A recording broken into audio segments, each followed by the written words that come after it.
Hi there, and welcome back to this episode of Warhammer Inquires. Tired of lore channels being long-winded? Just need some quick dirty lore on something that caught your interest? New to the 40,000 or 30,000 space? Need a reminder or simplification? Then I am the man you need. And on this continuation, that's right, continuation, of the heels of episode 7A, now you may be confused as to why I split everything up instead of jumbling it together. That's because this episode is special. Our first introduction to Xenos, or alien weaponry. Well, one is technically alien, the other is just scrap. But first, some corrections to the previous video, either because I made a fool of myself or flat out forgot that something existed.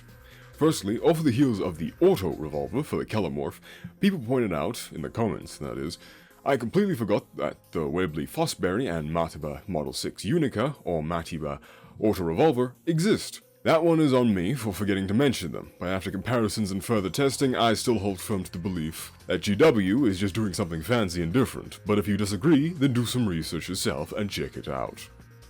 Second, as per K-Ryu6's comment on the previous video, single shot and semi-automatic are treated as different firing modes in terms of game rules for Dark Heresy. Later editions changed this, but this is why I have the gameplay features ruled down in the description.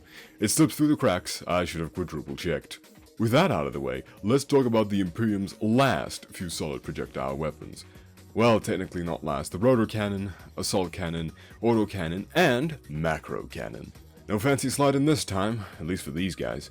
The Rotor Cannon was a predecessor to the Assault Cannon, and, quite literally, was just a big minigun during the Imperium's golden age of 30k. Volume of fire at its finest for both the Imperial Army and Space Marine legions. The Assault Cannon, on the other hand, despite its name, is just a fancier and, again, volume of fire focused autocannon. The Assault Cannon is an autocannon? Yes ma'am. This electric motor barrel spinning, simply stunning and empowering weapon fielded by Space Marine Terminators and placed atop vehicles in some instances, it chews through enemy and ammo alike, but it more than makes up for it with that fire rate. Now the Autocannon is pretty much the same as its Assault Cannon brother, just 1 or 2 barrels, maybe 4 if you're feeling real wasteful, and fires large caliber shells, be it explosive, armor piercing, or otherwise.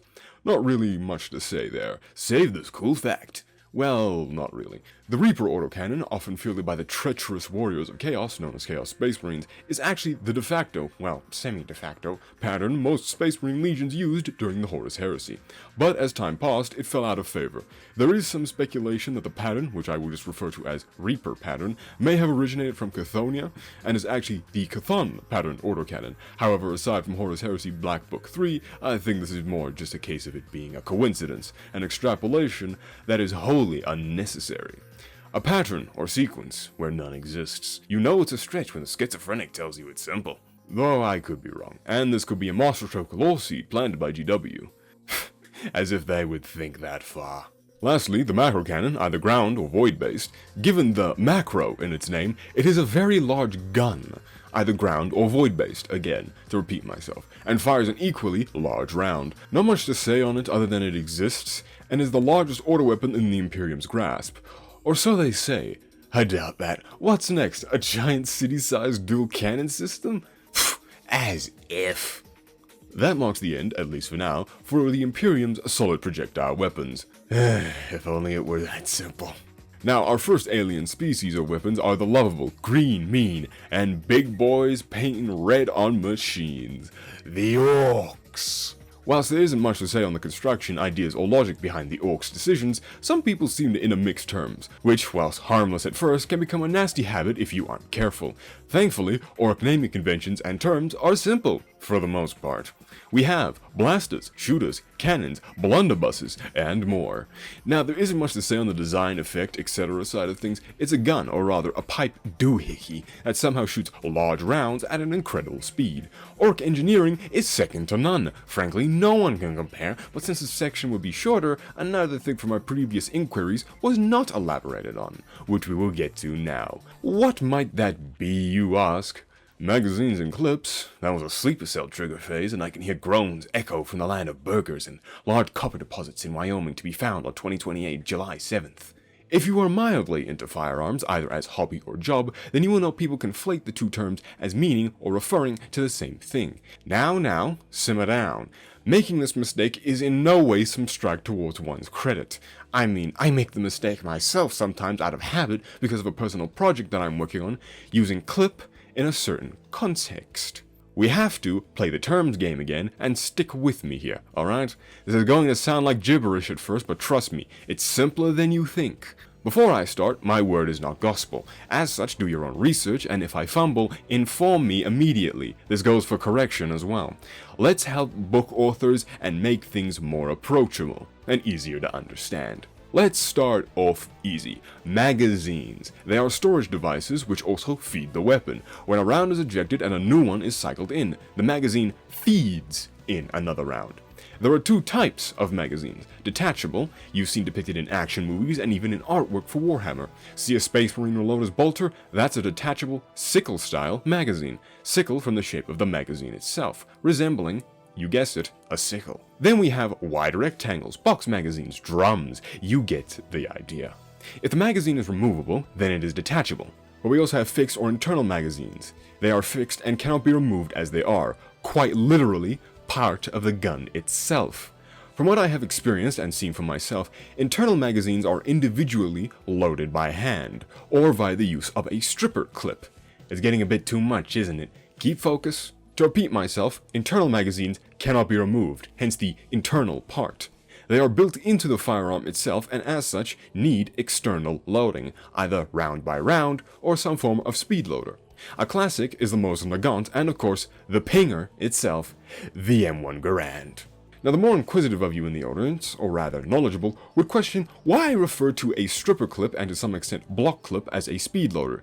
Those of you who have the knowledge will know that, yes, it is a type of speed loader, but I'd wager a majority of people don't know about this, and when they hear speed loader, they think of revolvers, or rather associated with only revolvers. A stripper clip is just a tool, often a stamped out piece of metal holding multiple individual bullets or rounds, which is then fed into either a firearm's internal magazine or a detachable magazine to fill it up faster. I'm sure someone in the audience or potential viewer will have had experience with refilling empty magazines, either for work or hobby-related activities, and can confirm that loading a magazine round by round takes longer than if you just had a machined piece of metal to load several or 10 rounds at a time.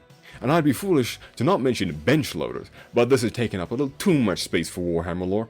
It's more knowledge sharing, as often people turn their noses up at those who make this simple mistake, because it somehow is indicative that you know little. Frankly said people should suck on a lime. It's confusing, don't fret. Take it one step at a time, and it'll make sense eventually.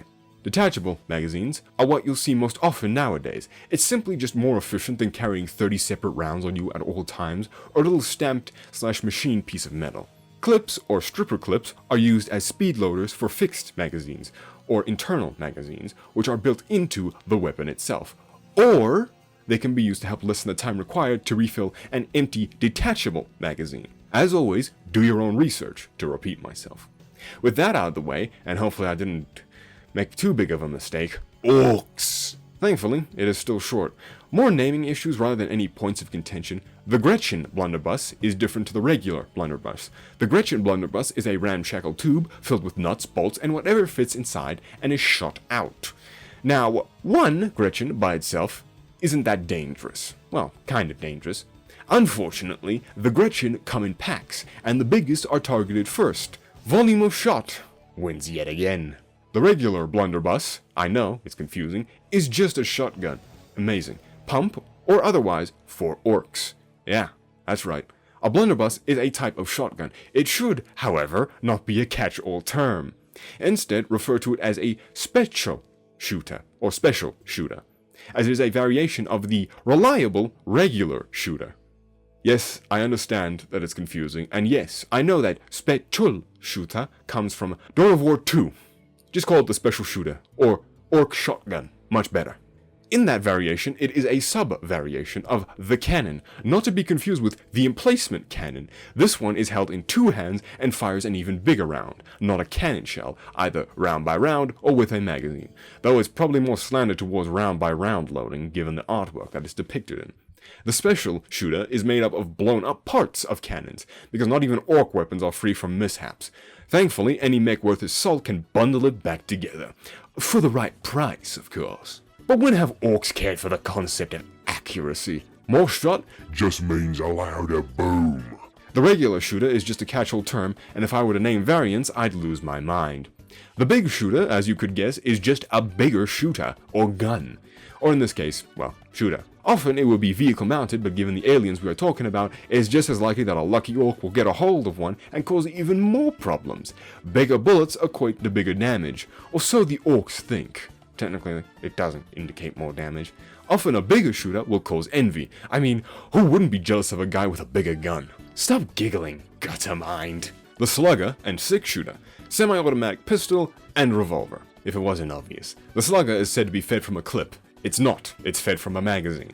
And the six-shooter, well, it's a revolver of the orc variety. It exists. Not much to say. The super shooter are on orc Darker jets and blitzer bombers, and Darker guns on orc warbikes, just bigger and fitted for vehicles. The super Gatla and Giga shooter are an accurate, volume of fire centric, and really, really big, as they are on orc titans. I wish I could say more, but it's just a really big gun. It's simple. One could even say, though let's rip off the band-aid. The Eldar, spindly, psychic, frankly incredible with how dry and boring they are. They have many weapons, very freaky weapons. Frankly, their weapons are pretty much the only interesting thing they have. Is it obvious that I don't like the Eldar? Malice aside, let's talk Shurikens. The Shuriken catapult, powered and loaded with a literal thick half-circle made of plastic crystal. Plastic crystal? Plastic crystal. It uses a magnetic repulsor to force the rounds upwards, and then using that force, the energy being generated from the stock, that is, to also fire out small, monomolecular slices of its ammunition. It has different ammunition types. Frankly, I am shocked GW has a tangible and coherent thought, but this is the 3rd edition, and it only goes downhill from here. Now, if you have zero understanding of what I said, I'll cut the sausage here. It's a Gauss rifle, or pistol, or heavy machine gun. But it's different, because it uses a magnetic repulsor instead of an electromagnetic doohickey, coil, or Gauss. Which is a lie, because it just uses gravity in a different and somehow more nonsense way than GW already thinks it works. It uses gravity, they say, completely ignoring it's in the next Forsaken paragraph. Real classy. Okay, that whole bit was soaked in more malice than I intended. I will not apologize. My hatred for the Eldar is visceral and affects me deeply as a person. It's not my fault every Eldar fan I have met has been an insufferable prick whose only claim to fame is representing their supposed favorite faction in a 137, yes, I am not joking, letter he sent to GW once. And before you ask, he does not like that the Eldar got new models. He is now complaining that slop has infected his precious faction. You can't win with these people. Which sucks, because despite my own vitriol, the Eldar are cool and put a different spin on the elf archetype, though deviating from that norm isn't all that difficult. Just approach Shuriken weaponry and think of them like a rail or coil gun. Projectile of varying size and shape go very fast, and object or person is shredded by force imparted. Probably over-penetration, yes, very funny, and rate of fire. Now back from monomolecular and on to monofilament. Strands. I lied. It's still monomolecular. The Death Spinner, and to some extent Harlequin's Kiss, and Doomweaver all use this process. They eject a strand, or molecule strain, derived from an organopolymer compound. Now, I've seen a bit of contention on whether it uses a magnetic containment field. Sometimes it's mentioned, other times it's not. I think it's just a case of GW inconsistency. Back on track. Through whatever means it uses to spool together this wire, it is then ejected and upon contact with the target becomes agitated and wraps itself around them. The target, understandably horrified and confused, will run towards cover, to which the wires will then penetrate and cut into the target. Given that it is a long strand, it'll practically cut into the target like a hot knife through butter, leaving only the tattered and scattered remains of the unfortunate victim. The Harlequin's Kiss does that, but internally, as it is plunged into the victim and then rapidly uncoils within their body, often resulting in a gory soup and potentially explosion. The Shadow Weaver is a mounted platform weapon. I'll not talk about it because I think it's stupid. It forms a cloud, fires it into the air, and lets it drift down onto the battlefield. Eldar fans will say this is pure Kino, however they are wrong and short-sighted, much like their weapons. The Shuriken Shrieker cannon, same as regular Shuriken weapons, but with a twist. Instead of just slicing and dicing some poor fool, the rounds, well, discs is correct, I digress, they are impregnated with a rather vicious toxin. Whilst the target is being cut into at the microscopic level, the toxin sneaks in and begins making its way through the body. Somehow this makes the firing sound different. I'm not going to bother explaining or understanding, GW writing nonsense. Now, this toxin combines with the target's genetics and twists, contorts, and probably liquefies them, to which it'll go up to the brain, and delirium sets in. Ignoring the fact that shock will probably make them keel over first, needlessly flashy. Who uses this? Oh, the Harlequins. Yeah, that tracks. Used by the Death Jesters. People say this faction is the best. I cannot understand. And before you ask, yes, the target will explode, or potentially explode, after all that trauma and violence is inflicted upon them. Gracious and noble race, my left bolt has more nobility than they do. The fire pike, fusion gun, and pistol are the Eldar's equivalent to meltas. I'm not going to explain how a melta works, go check episode 1 of the series. But it's focused more on the Imperium. The fundamentals can be extrapolated to fit different factions. A las blaster is a ritual laser weapon for the Eldari swooping hawks aspect. Don't even think about saying it. It functions the same way a lasgun does, but it works better. How? Who knows? Insufferable reasoning again. The sun rifle, despite its name, exists much like the sun. Don't stare at it, you'll go blind. It is, quite literally, a footnote of a weapon or war gear choice. It exists, as far as I can tell. The Prism, not to be confused with the similarly named Adeptus Astartes homeworld, the Prism Cannon is an Eldar laser weapon mounted on the Fire Prism Grav-Tank, and not to be confused with the two other vehicle-mounted weapons referred to as the Scatter Laser and Pulse Laser. The crystal at the end of the barrel amplifies laser through the priceless Psycho Crystal and through some principles of energy. I hope it generates a devastating blast. Thank you, pointy-eared aliens. Very cool. What's next? They make a toy gun named Archimedes? As if. Now, our last weapon, the Reaper missile launcher, not to be confused with the Reaper autocannon. The Reaper missile launcher, probably unreloadable, fed from orbs and tubes and firing fusillades of small armor-piercing Dark Swarm missiles. It also has more potent and powerful munitions in the form of Starshot missiles, which increase their effectiveness. The pods of ammunition carry many types of munitions for many types of combat engagements. Did I say last? I lied. The Star Cannon is an Eldar plasma weapon. Now I'm not going to explain it, mainly because of this 6th edition citation. Look at the balls of the Eldar feeling so high and mighty, man. Sophisticated containment fields, my right servo claw. Well, turns out venting the heat of a literal star is harder than it looks. Making a design that doesn't suck shit is kind of difficult. Who would have thought? Well, excuse me, Mr. Pointed Ear Spindly Old Bone No Meat. Who is the current dominant power in the galaxy? Oh wait, it's humanity, isn't it? I don't want to hear some snippy comment about how we are just as good as obliterating ourselves when your race committed the greatest fumble in all of existence, creating a literal god that'll consume you after death because you got bored. I think you don't get to have a say in this conversation. Get back in the nursing web way, peepaw. The young'uns will make sure you live out a fulfilling long life without being devoured by the god you created. In short, shut it, Eldar. The Monkai have won, and you persist because we are far too busy fighting the much greater and funnier Orks.